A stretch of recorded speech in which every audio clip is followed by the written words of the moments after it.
Bali, ito mga kasi ko, dala ng mga Labista boys. Hindi ko lang alam kung tama yun. Taga Labista ba sila? Basta ang alam ko, banda doon yung mga tropa pips natin na nagdala nito. Bawas alaga. Sobrang dami daw ng alaga nila mga kasi ko. Pero yun yun, 150, 200, mga ganun ang alaga nila. Kaya kahit mag-bawas ka ng ganito, hindi halata.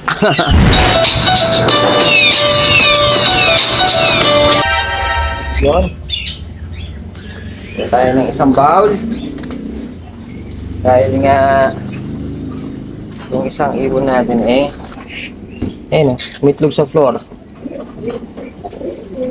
Kaso itong ano natin, lagyan natin siya ng buhangin. Natin ng buhangin. Tayo maka-stack ng buhangin dito. Sa baba. Para hindi nababasa. Lagyan lang natin dito. Para ma-save natin yung itlog. Kasi baka magagamit natin ito mga sito dahil nga mamaya papakita ko sa inyo. Lagyan lang natin yung ayusin ko lang. Dito siya sa floor ng itlog lagyan natin siya ng isang pugad. Meron pa siyang sinusubuan no. Napakasipag mo naman. Dito ka. Yan. Pag ito, nilimliman niya mga siko, goods. Dahil nga, pwede ko siyang gawing sitter kung sakali. Dahil nga, yung ating Kulotski, mga siko, nangitlog na naman. Ayun siya, O, diba? Dali, ano ba to? Ano ba to? Na naman? Nakaipit na naman yung ating mga pamalakasan. Ang alamat, huwag natin kakalimutan. Buti na lang, nakakita natin ito sa mga kulot. Mga siko, nakasabit. So, ayan, shoutout ko lang yung mga tropa pips natin. Na sila Marlon Deniega ng Saudi Rastanura Dammam. Tama ba aking pagkabigkas? Danjan Bustarde ng Doha, Qatar. Shoutout sa'yo. Billy Vlog Official ng Batangas. Shoutout. Kay Daisy Riano. Shoutout kay Edwin Adalim at Wincy Adalim ng Navotas City. Ha? Nabulol pa ako. Ito lagi nagpapashoutout ng mga ito. Kay last na natin. Kay Francesca Makasakit. J-Moff Loft, tama ba? J-M-O-F-F, Loft, mga siko. So, yan. Ito kasing, natin, kulotski natin, nangitlog na naman. Sila kasi, medyo marunong silang lumimlim, kasi minsan itatayuan. Pero ang maganda sa mga singko, masipag yung nabili nating kulot. Umitlog na naman. Meron nga siyang isang anak dito, di ba? Na pinasiter natin. Tapos, ang liit pa lang yan, nangitlog na naman. Samantalang yung mga pinaka-nauna natin nakuha, hanggang ngayon wala pang nabibigay kahit isang anak sa atin. Lahat ng mga initlog niya hindi fertile. Ba yan? Pero gusto ko kasi yung itsura niya. Ngayon, dahil nga proven na yan, pagka be-break natin yan, ipapaaris natin dun sa lalaki. Dahil yung lalaki ang tingin kong hindi nagpe-fertile. Pag sila nag-pair at hindi nag-fertile, si lalaki na ang may diferensya mga singko. Kaya gagawin natin, aantabayan na natin yung itlog nung dito mga singko, yung nangitlog dito. Ayan, kaso, doon siya naglilimlim, yung initlog niya Sana maglimlim siya dahil magagamit natin yan kapag dating ng panahon. Dahil pag ito, nakita kong tinayuan niya ulit, dyan ko siya ililipat at sila na naman ang magsusubok. Mga singko, itlog na yan. Tignan natin. Galing siya mas masipag mag-itlog ito Ayun mga singko. Meron siyang itlog, dalawa. Sana lang maupuan nila ng maayos, malibliman nila ng maayos para hindi babasag. Ayun, pag ito kasing lalaki, medyo aggressive to. Itong pula, medyo aggressive siya. Dahil nga, minsan nakikita ko hinahabol na yung hen. Sobrang under. Kaya kailangan, bago mangyari mabasag, ililipat natin dito. Kaso alanganin, baka mamaya hindi limliman naman nito. Dahil parang nanibago, nilagyan natin ng bagong pugad So, yun. Ay, sana makapagparami tayo ng frillback. Yung mga kulot, mga singko, dahil nakaisa na tayo Nakapagpaanak tayo ng isa. Namatay nga lang yung isang nestmate niya. Ayun Aabangan natin to kung kailan siya kukulot mga singko. Kung paano siya magkukulot. Kasi, para makita nyo mga singko. Kasi yung mga paanak ko dati, ng frillback, dati marami akong ganyan Yung mga napapaanak ko, pag tumubo na yung stick niya, at bumuka na siya mga singko, mag-uumpisa na siya magkulot talaga. Talagang yung kanyang balahibo pagkabuka pa lang nung balahibo kulot na kaagad. Kaya pakikita ko sa inyo kung paano nangyayari. Yung iba kasing pumapasyal dito, kala nila kinulot lang natin dahil ngayon lang sila nakakita ng ganyan. Dahil sobrang ganda nga naman ito. Bro, mo pala pating kulot. Oh, saan ka pa? New hairstyle. Julio Jose. Ito na ang dinala ni Tropa. Ayan o. Dami nito. Hindi ako nagkakamali, 20 ata. Kaso puro classic naman ngayon. Kaso may natirang isang ano dun mga singko. Isang Grisel. Ay, hindi dalawang Grisel. Ayun, isa. Tatago lang. Mukhang checkered lang siya pero nakita ko yung mukha yun.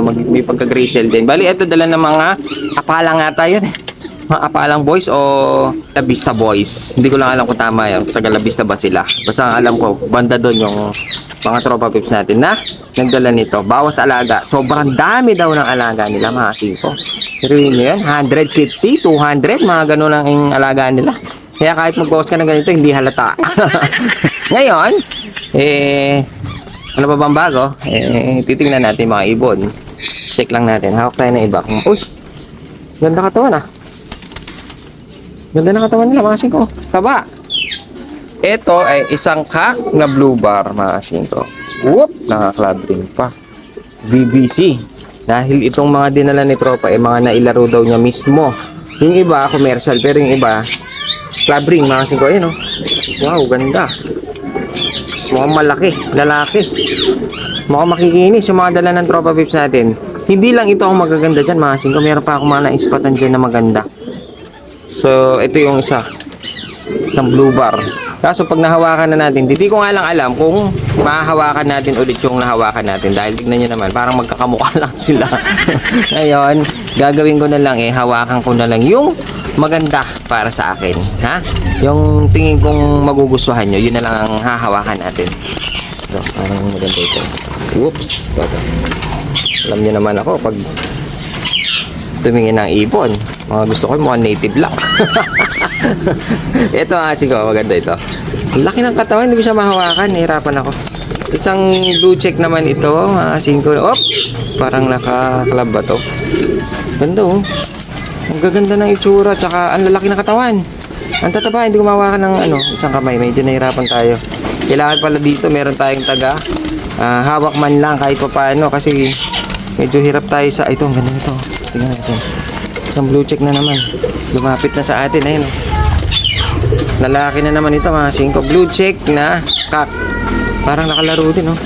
Parang nakaklabring din. Isa ito sa magandang mukha dyan na nakikita ko. Tapos meron akong mga nakita talaga dyan na maganda mga singko. Para sa akin maganda itsura niya. Ngayon hawak naman tayo. Ito may ibang kulay. Hawakan na rin natin. Ito sakto lang yung katawan. Medium bird oh. Ang tawag nila sa kulay nito ay slate. Slate siya. Para siyang blue check na abuhin. Pero sa mga nagre-rare color slate ang tawag nila dyan. Mukhang babae ito. Wop! Commercial lang ito.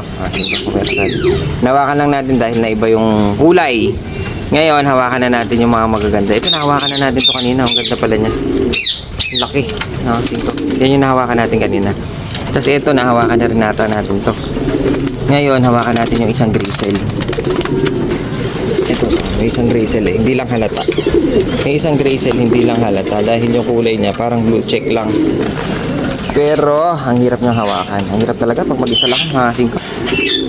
Ito naman, nakaklab siya ng GRPL. Nailaro ng GRPL to. Ayun, ang ganda ng kulay, Grisel, na lalaki rin. Yung kanyang kulay kasi, pag ganyan lang, parang blue check lang. Hindi mo magano'ng mapansin yung mga puti-puti niya. Parang blue check lang. Pero pag nasa mukha na, Grisel na siya. Ganda rin. Parang nagsusubo pa ito. Baka may inakayan dun sa tropa fish natin. Yan. Ngayon, hawakan ko na si... Ano gusto nyo? Off color o... Kasi isang off color na lang. Mamaya na si off color. Hawak muna tayo na ito. Ganda ito. Ganda ng mukha.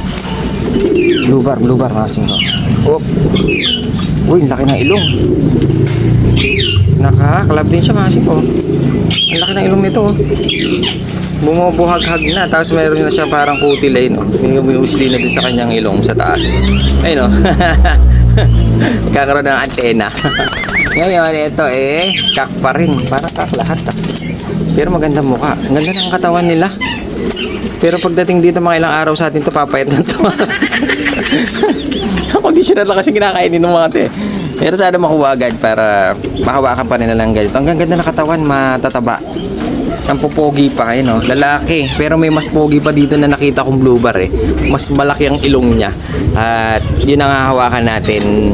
Pero tingnan muna natin yung nag-iisang Grisel no? Hawakan na nga natin ito. Ganda niya. Pag ganito palang marami mga singko, hindi mo makita yung ganda. Kasi magulo, siksikan, tsaka parang iisa na lang ang itsura nila. Kaya maganda tinitingnan kapag nakahiwa-hiwalay. Mas nakikita mo yung tindig, nakikita mo yung itsura, at tsaka makikilatis mo talaga yung ibon. Pero pag ganito parang nakakaumay. Parang wala kang mapili. Parang ito, tingnan natin itong isang Grisel. Ito, parang di mo makapansin siya Pero pag ginawakan na natin at tiniwalay na natin ito sa cage. Tingnan nyo, gumaganda mga sito. Ang ganda, Grisel. Pulang-pula yung mata Ganda ng kulay. Off color, lalaki. Ang problema dyan, commercial lang siya. May bandila ako nakita Bandi. Ayun diba? May bandila kasi ako nakita Bali ito lalaki na naman, light color na Grisel, maganda yung mukha, medyo malaki na rin ang ilong niya. Kumpara mo dun sa mga iba dito, nakita natin mukhang mistisuhin lang. Mistisuhin lang. Pero ito poging-pogi, mga singko Grisel. Dami nang ganap ng ganitong kulay, yung light color. Ayaw nila ng dark color katulad nung kaninang Grisel na hinawakan natin. Nawala na yun, Tingnan mo na sana. Ayun parang ganyan Parang ayaw nila ng ganyan. Gusto nila yung medyo ganito, light color. Off color. Ngayon, dahil nga marami sila, hawakan na natin yung pinakamagandang nakita ko. Pinakamalaki. Hindi yan nahawakan na natin yan. Hindi yan yung malaki. Ayun, nandun, nagtatago sa likod. Mga nahihiya, mga singko. Mahiyain. Si blue bar, nawala. Ayun, lumusod na sa kabila. Ito, lumusod na naman sa kabila. Anak ka ng teteng. Kasakit, pinapahirapan tayo mga singko. Yun, malikot siya. Ayan, nahawakan din. Tignan nyo naman, mga singko. Yung ilong niya, galit na galit na. Ang laki. Ganda ng katawan talaga. Ito, club ring din, mga singko. Nakaklab din siya. Di ba? Ang laki. Kaso ang problema, parang puro lalaki. Yung mga maliliit dito nakita ko mga singko sila ata yung mga hen. Parang hindi sila babagay dito sa mga kak dahil malalaki yung kak Pero tingnan nyo naman buhaghag na, grabe. Lalaki pa to. Sa tingin ko medyo bata pa itong lalaking to. Lalaki pa ilong nito Nakaklab pa na nailaro. Di ba? Meron tayo isang Homer na blue bar na pangkarera. Lumaki lang siguro ang ilong nito. Pero maganda yung pagkalaki niya. Hindi ganong kulubot. Katulad nung borga natin doon yung borga natin. Kulubot So ayan, bali ito yung mga dinala ni Tropa. At sa tingin ko ito ang pinaka-highlight, pinaka-maganda. Tsaka yan si Grisel. Silang dalawa. Pero sa ilong, ito ang pinakamalaki. Mahilig sa mga Homer. Ang dami nag-ho-Homer ngayon Ayan, maganda na. Homer na, pangkarera pa na club Ayun So ayan, bali ito yung mga dinala ni Tropa. 20 pieces at gagawin natin dyan ilalabas na natin lahat dyan. Ayokong matambak dyan dahil 1, 2, 3 araw na nandito yan na hindi natin ilalabas. Ubus ang 3 kilo rin siguro. Patay!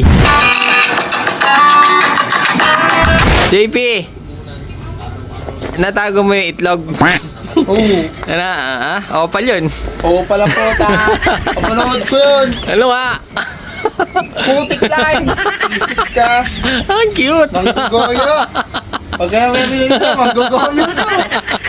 Wala nakalagay yung prank Homer yun. Homer. Putik nga na dito. Dyan. Putik ka talaga.